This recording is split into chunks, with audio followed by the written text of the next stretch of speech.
la pretensión de unificar la legislación en materia laboral es más bien desconocer la realidad de del empleo en el país y la realidad, y la evolución histórica de las relaciones laborales. Las sociedades cada vez están más heterogenizadas, más atomizadas, y la tendencia es a que cada vez se atomice más. ¿Cómo podría haber una legislación unificada para tantas categorías sociales, para tantos microespacios de poder, para tantos microespacios que exigen reconocimiento del Estado para gozar de legitimidad? ¿Cómo?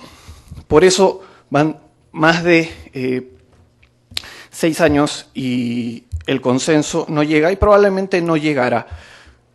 Porque ya más que, una discusión tan larga como esta, en la que se generan expectativas y falsas expectativas, resta credibilidad a las instituciones, y creo que contraviene el propósito explícito que tenía la Ley General de Trabajo, que era de generar conciencia en los trabajadores acerca de sus derechos. ¿No? Finalmente, respecto de algunos puntos que se han tocado en la sesión de hoy, sobre el proyecto de utilidades y de tercerización. Bueno, sobre lo último, sobre la tercerización, ya lo dijo el señor Felipe Aguirre, hay que tener cuidado con los términos, ¿no? Cualquier actividad o cualquier subcontratación de obras o servicios califica como tercerización, no solo por parte de las empresas, sino por parte de las personas naturales, las ONGs, las universidades, las asociaciones. En consecuencia, no hay que cargar las tintas exclusivamente a las empresas, ¿no? Habría que tener conciencia que la tercerización es una institución o una figura empresarial, jurídico, pero básicamente organizativa, que alcanza no solamente a las empresas, sino que potencialmente alcanza a cualquier persona y a cualquier, sea natural o jurídica. Probablemente, efectivamente, como dijo el señor Felipe Aguirre, son las parroquias y quizá también los cementerios quedan excluidos de los alcances de la calificación de tercerización.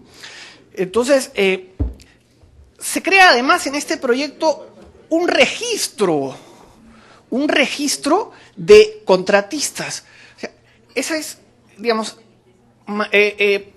disposiciones como esa, generan la impresión, desde mi punto de vista, de que estas normas son realizadas por legisladores de escritorio, ¿no?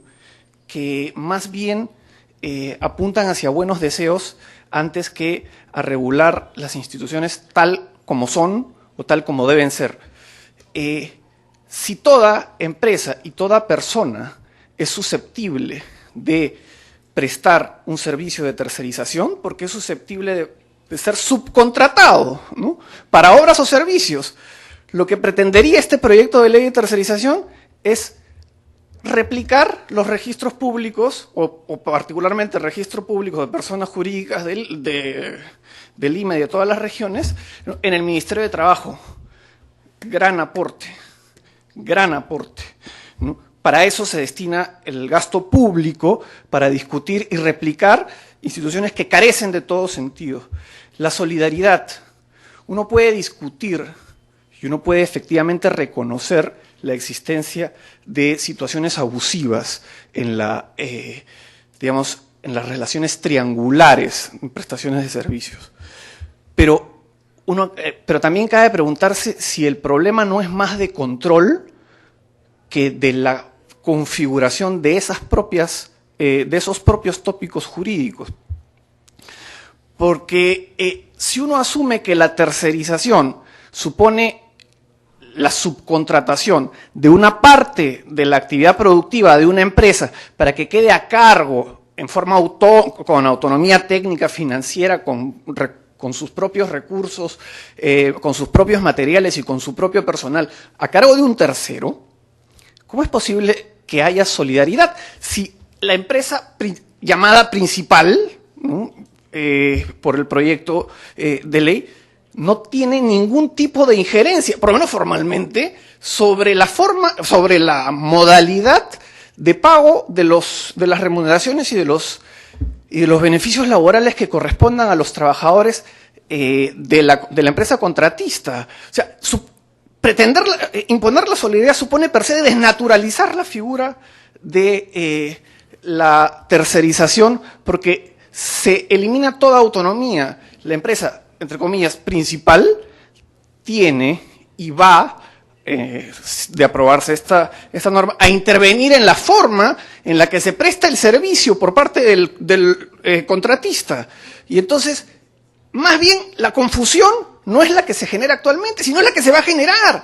Porque en la medida en que uno vea que no solamente uno, trabajador de la contratista, no solamente recibe órdenes de la contratista, sino también interviene la empresa, entre comillas, principal, para la determinación, para consultar si es que se han pagado los beneficios, si es que se han cumplido las obligaciones laborales, etcétera.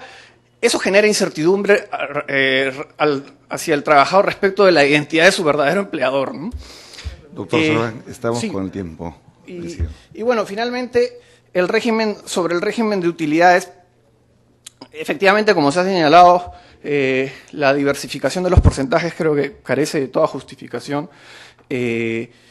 No hay ninguna justificación racional sobre los porcentajes, sobre el porqué de los porcentajes de la distribución, pero hay una particularidad en el proyecto de ley de utilidades, y es esta suerte de nivelación que se pretende entre el trabajador que laboró en diversas empresas para diversas empresas a lo largo del año. Entonces el proyecto lo que propone es que ese trabajador que laboró para diversas empresas a lo largo del año perciba una utilidad nivelada en función de lo que le habría percibido en la empresa que obtuvo o que generó mayores utilidades. Eso, si uno hace un cálculo matemático, verá que eso es imposible de aplicar, porque es como la figura del huevo de la gallina. ¿Qué cosa es antes, no? Si la nivelación es imposible, pero creo que ya carezco de tiempo para explicarlo, y creo que no tiene sentido en todo caso en un evento que pretende discutir o debatir acerca del proyecto de ley general de trabajo. Muy agradecido. Muchas gracias, doctor Serván. Si bien estamos ya prácticamente desbordados en el tiempo, si hubiese unas 3 preguntas del público, es el momento de formularlas en la medida que fueran muy puntuales. Por favor, si nos da su nombre y muy precisamente la pregunta. Sí, para el doctor Giancarlo Serván, ¿qué pasa con el criterio que tiene él con la experiencia de abogado en relación al fraude que cometen los malos empresarios de este país, o la mala fe empresarial frente a la burla de la ley? ¿Okay? Doctor Serván, muy brevemente, por favor. Bueno, para comenzar, compendiar la legislación en un solo texto no va a cambiar las cosas, no va a cambiar el fraude empresarial. Cualquier actitud fraudulenta de parte de empresarios o de trabajadores puede ser prevenida o sancionada por parte de quienes están facultados o quienes tienen la competencia o las atribuciones de hacerlo. En particular, la inspección de trabajo robustecida a partir de esta última, bueno, ya no tan reciente, perdón, esta ley de inspección, y con, digamos, un personal incrementado en el Ministerio de Trabajo que previene el incumplimiento de las normas laborales y precisamente estas prácticas fraudulentas que durante la década de los 90 se han producido con gran intensidad. Y en todo caso también está el control posterior, que digamos, funciona o opera a través del Poder Judicial o del Tribunal Constitucional. Este último que con sus marchas y contramarchas, en particular en materia laboral, donde ha dictado sentencias o ha emitido sentencias y cada una acompañada de su posterior aclaración / rectificación, ha generado institucionalidad y conciencia de cambio en la medida en que ha sido posible, ¿no? Gracias. ¿Alguna pregunta adicional? Por favor, su nombre y su pregunta. Sí, mi nombre es José Luis Sandoval Elías, soy secretario de Defensa de la Confederación de Trabajadores Estatales de la CGTP. Para el doctor Felipe Aguirre, nosotros los trabajadores no estamos en contra de que haya el tema de tercerización o intermediación laboral. Lo que a nosotros nos preocupa, y quisiera que nos precise, que queremos, porque su exposición ha sido muy interesante, a nosotros lo que nos interesa es que haya derechos elementales en los trabajadores. Eso es lo que nos preocupa a nosotros. En ese sentido, esa era mi pregunta en ese aspecto. Bueno, creo que coincidimos en la misma línea de pensamiento y de principios, porque el hecho de que existan empresas de tercerización o existan empresas contratistas en caso alguno y faculta de que se tengan que violar las reglas de juego laborales. Desde la visión de las empresas que respetamos el pleno cumplimiento de todo lo que son los derechos y obligaciones de los trabajadores, solo podemos suscribirnos a favor de una regulación que exija el cumplimiento de los derechos laborales en todo tipo de empresa. O sea, por ahí puede ser la ley de tercerización o puede ser la ley de otro sector que planteemos, en cuyo caso, si se habla de que va a servir para formalizar y para poner en orden a las empresas en plano laboral, vamos a estar en la misma línea de pensamiento. Creo que en ese sentido las empresas serias de tercerización solo podemos estar de acuerdo, y en principio porque si somos serias, pues venimos cumpliendo con la ley, por tanto venimos respetando los compromisos laborales. Ahora, en el otro ángulo de su pregunta, quizás la apreciación va quizás por el plano de si es que en la tercerización, como se viene concibiendo, pues han habido excesos. Yo creo que no es necesario atribuirle a la tercerización los excesos.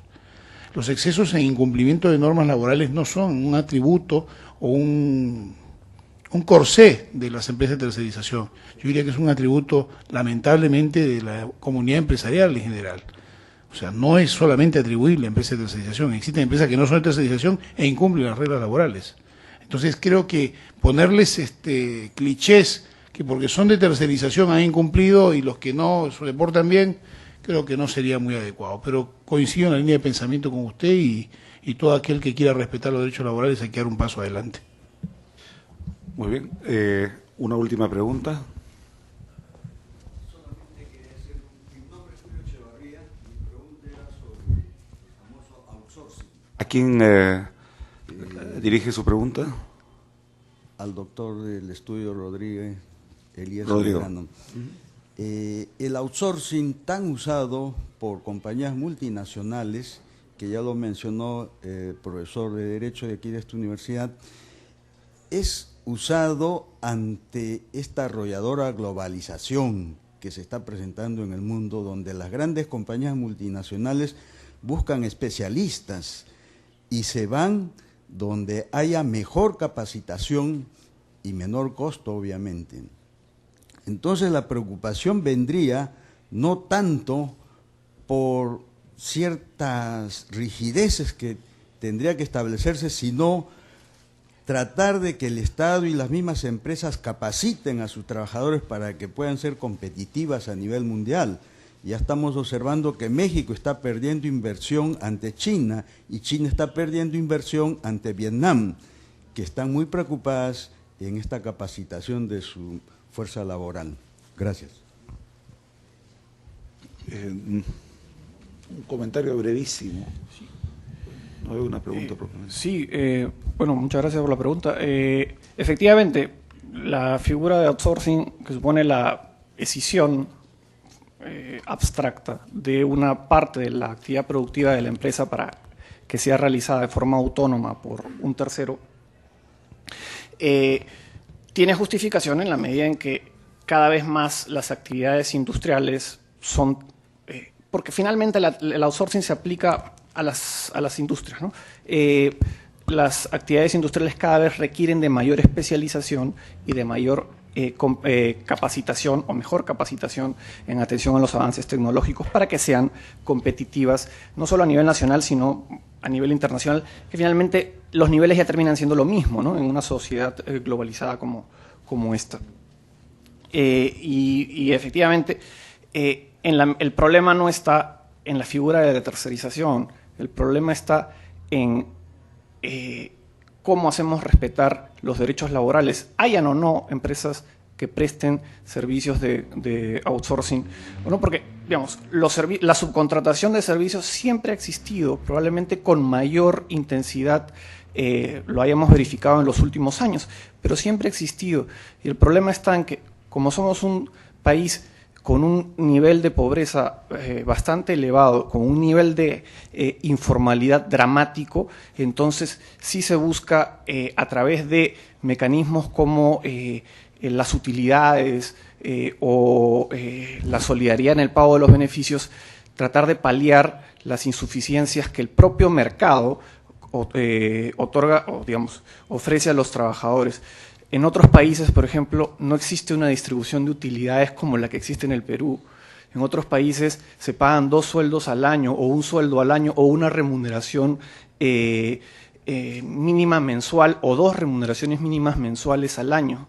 Allí sí no copiamos la legislación extranjera. Allí sí pretendemos buscar otros mecanismos y pretender nuevamente cargarles las tintas a las empresas. No se trata de favorecer a unos o de perjudicar a otros.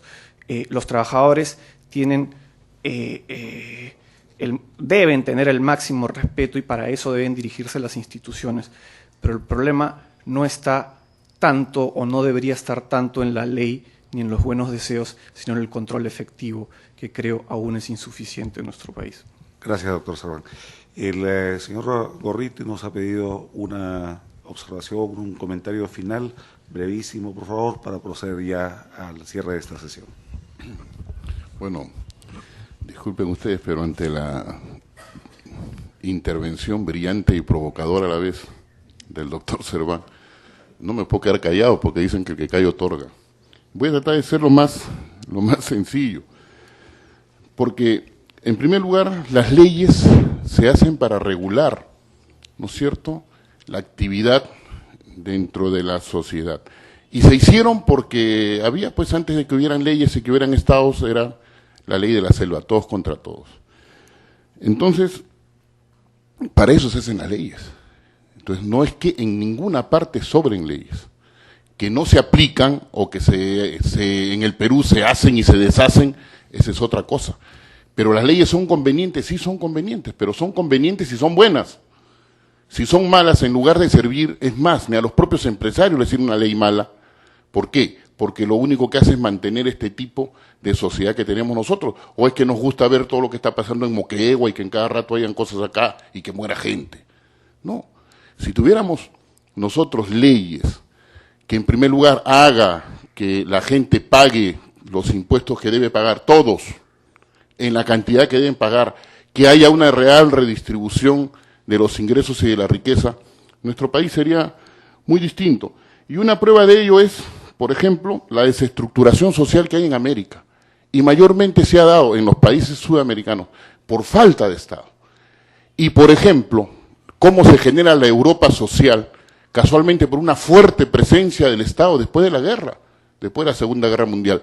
Y los cambios que quieren meter ahora, ¿no es cierto?, en la legislación europea, es a través del Estado. ¿Por qué? Porque la derecha europea está ahora gobernando en la mayoría de los países. 1, 2. Se menciona algo que los gobiernos también utilizan y que es una falacia, que si se da una ley solo va a beneficiar al 10, 11 o 12% de trabajadores formales. Bien saben los empresarios que si se da una ley favorable a los trabajadores, ese porcentaje va a crecer inmediatamente y la sindicalización va a crecer. Eso es lo que quieren evitar, ¿no es cierto? Entonces no es de que va a favorecer a pocos. Cuando nosotros luchamos por una ley para todos, no para el que lo tiene. Yo tengo hasta cierto punto, cierto nivel de protección. Yo soy trabajador de Telefónica, tengo licencia sindical, Telefónica nunca se ha metido conmigo, a pesar de que hemos peleado un montón por otros temas. Pero ¿qué pasa con los compañeros que trabajando para Telefónica trabajan para empresas tercerizadas? ¿no? Ellos que no lo defienda nadie, pues, porque es el modelo, ¿no? ¿No es cierto? Entonces, es totalmente falso que una ley beneficie a un grupo reducido. Y es cierto, ¿habrá un grupo que quedará excluido de una ley? Sí, pues, porque hay trabajadores autónomos que se rigen a sí mismos. Lo que más podemos hacer por esos trabajadores es verles una buena seguridad social, un buen sistema de pensiones de jubilación, pero no le podemos poner ni horario ni ingreso, ni jornada de trabajo, ni sueldo, porque ellos se fijan ellos mismos ese tipo de regulación. Hay que hacer un gran esfuerzo para la formalidad, eso es cierto.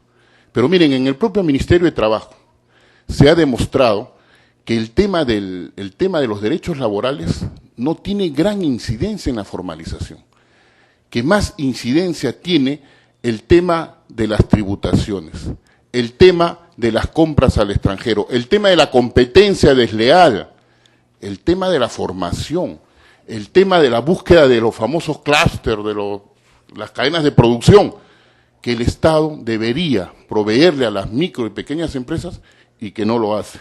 Y yo termino señalando, y sin ningún ánimo de ofensa, y que más bien en cualquier momento podemos seguir discutiendo, que aquellos que señalan que la lucha de clases no existe, pues se han equivocado.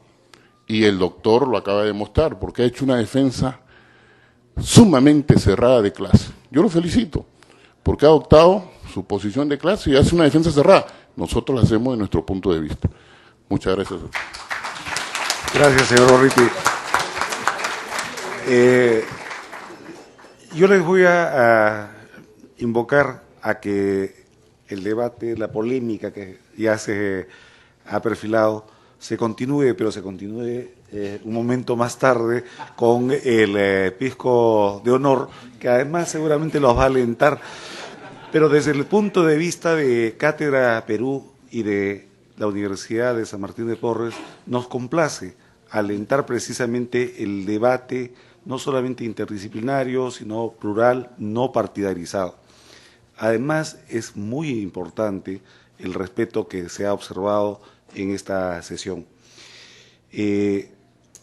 Nos queda claro, sin embargo, que el proyecto de Ley General del Trabajo no solamente es un tema jurídico, sino muy político. Y dado que es un tema que todavía está en el Congreso y teniendo presente al presidente de la comisión respectiva, quisiéramos invitarlo, por la deferencia que nos merece el Congreso de la República, a que nos dé sus palabras de clausura. Y luego pasaremos a la polémica el pasillo adyacente con el brindis. Congresista. Bueno, antes de clausurar este evento, es bueno reflexionar. Yo saludo las expresiones, entiendo la juventud, pero el tema es sin golpes, el país tiene las autoridades que se merecen.